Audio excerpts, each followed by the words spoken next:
Hey everyone. Oh, it did start. Oh, hello. Sorry. I'm not totally comfortable winging it just yet, so forgive me if I'm not looking at this screen the whole time. Trying to get over my camera shyness, and I figured that if I talked about other people, it might help get me out of it. Yes, I have a different hat on today. I have a bunch of hats.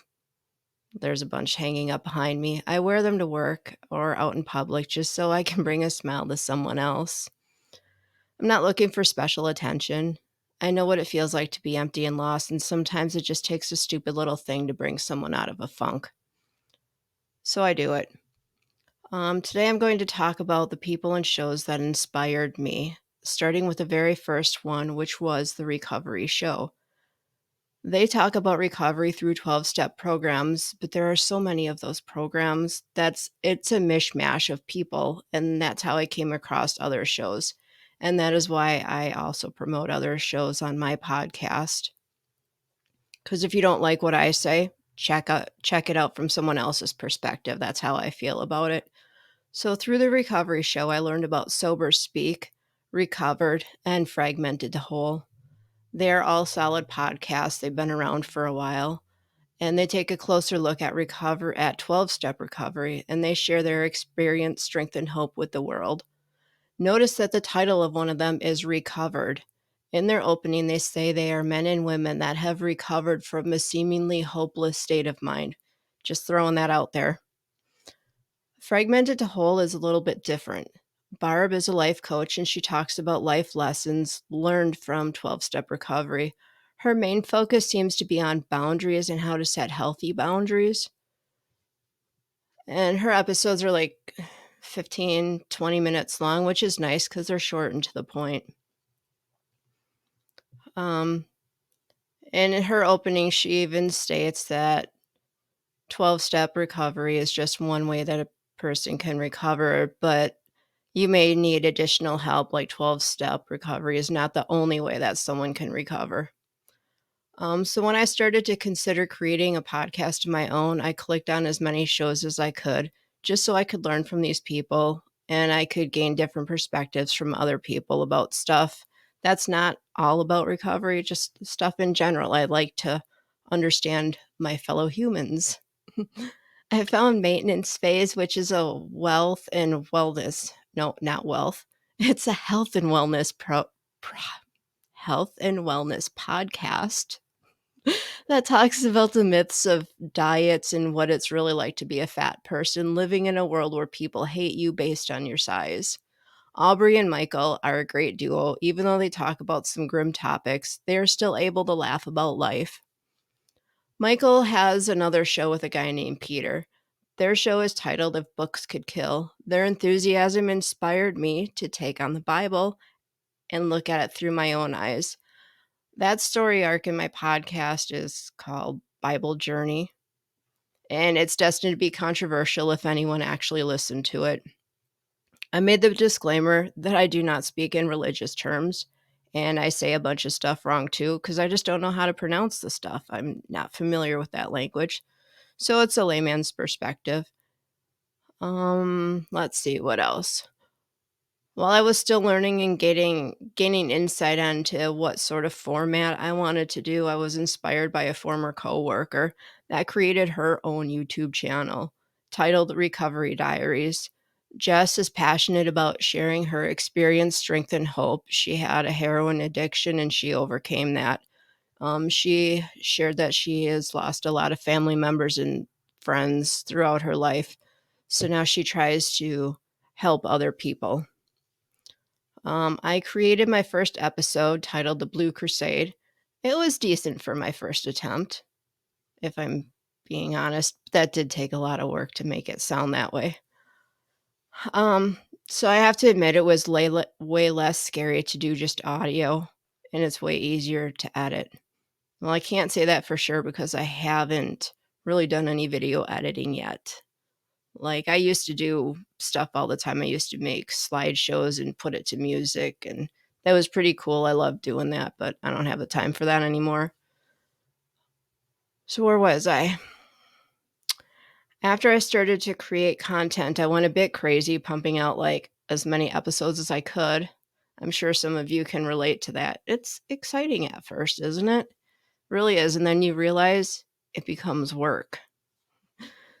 So anyway, it was new and exciting, and that's tapered off quite a bit, but I've also lost some of my passion. So I thought about doing this video thing for quite a while, and I wasn't sure, because there's a lot of creepy people out in the world, and I don't know if I'm ready for that kind of exposure. But then through my podcast, I realized nobody really cares, so I'm pretty safe. What else? And because of my show, I've gotten to know some of my family members more because they were guests on the show, and that was pretty cool. Um, I crossed paths with a guy named David Johnson of Lost Sheep Ministries. But before talking with him, I reviewed some of his previous interviews, so I wasn't going in blind. Like, I like to know people before I just go in and talk to them. And he's given me numbers of a few people, and I've talked to them, and it's pretty cool. So feel free to check those out. Lost Sheep Ministries is a Christian based thing that Dave started on his own, and they're growing and they're international now. They're getting huge. So it's pretty awesome to kind of know Dave and somewhat be a part of that. It's really awesome. So Dave sent me a link to a guy that I can't shut up about. And unbeknownst to Dave, that link pretty much changed my life. Jamie Winship is a guy that has been described as like Bjork, if I'm saying that name right. His job is conflict resolution in foreign countries.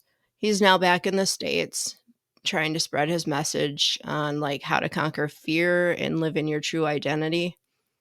All that good stuff. He has a website called Identity Exchange. But the way he talks about this stuff, it's like he makes it sound so simple, like, duh, why couldn't I have just done that like years ago? And like the way you come back to yourself and to your true identity can just happen in a blink of an eye. And he teaches people how to do this, and he teaches people how to find meaning in all of that jibber jabber that's going on through your head. So it's worth checking out and clicking on whatever links and just hearing him out.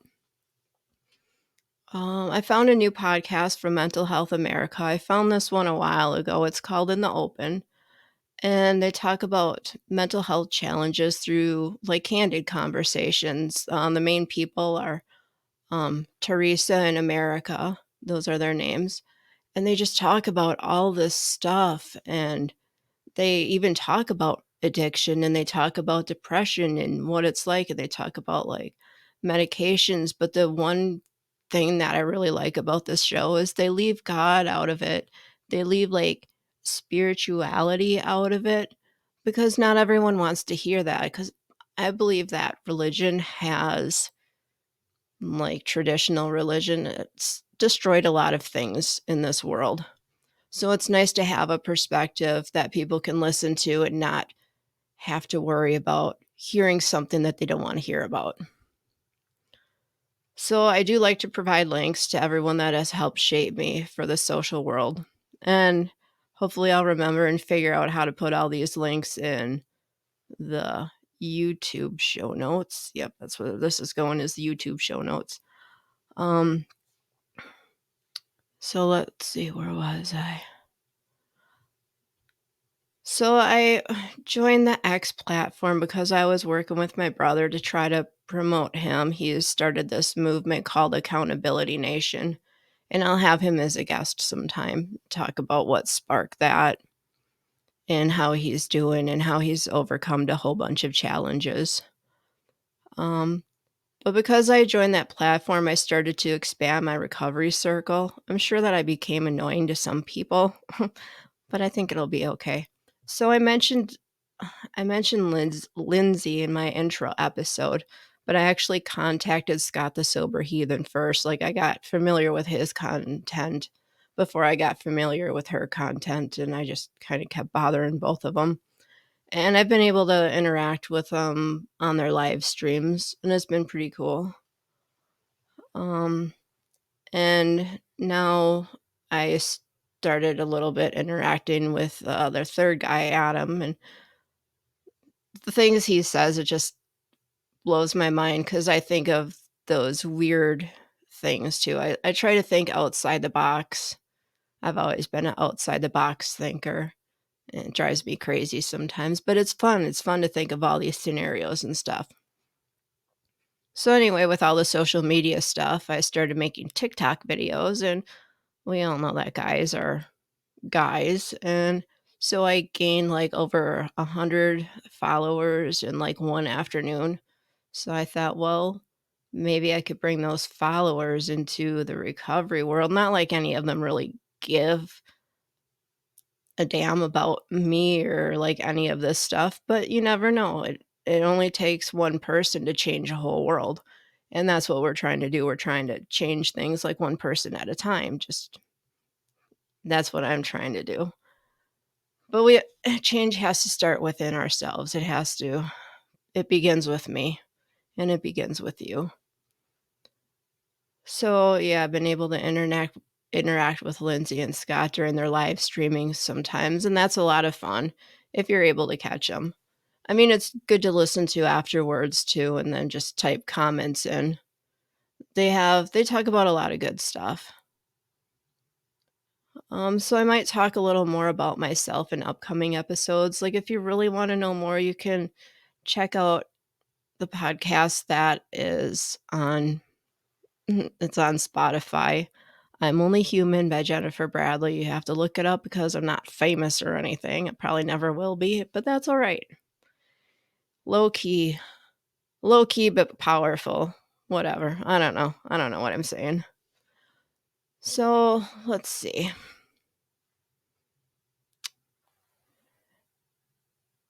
Yeah, I think that with the podcast and stuff, I just like listening to stuff rather than watching stuff. That's kind of another reason why I gravitate towards certain things versus like YouTube because I feel like I'm chained to the TV when it's YouTube, but I suppose I can put the phone in my pocket and just listen.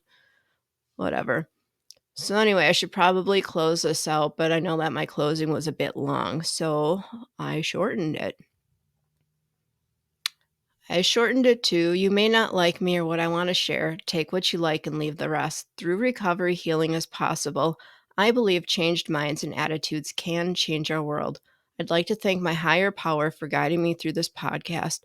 Let the message of love, hope, and understanding grow in you and help you chill out one experience at a time. Bye bye.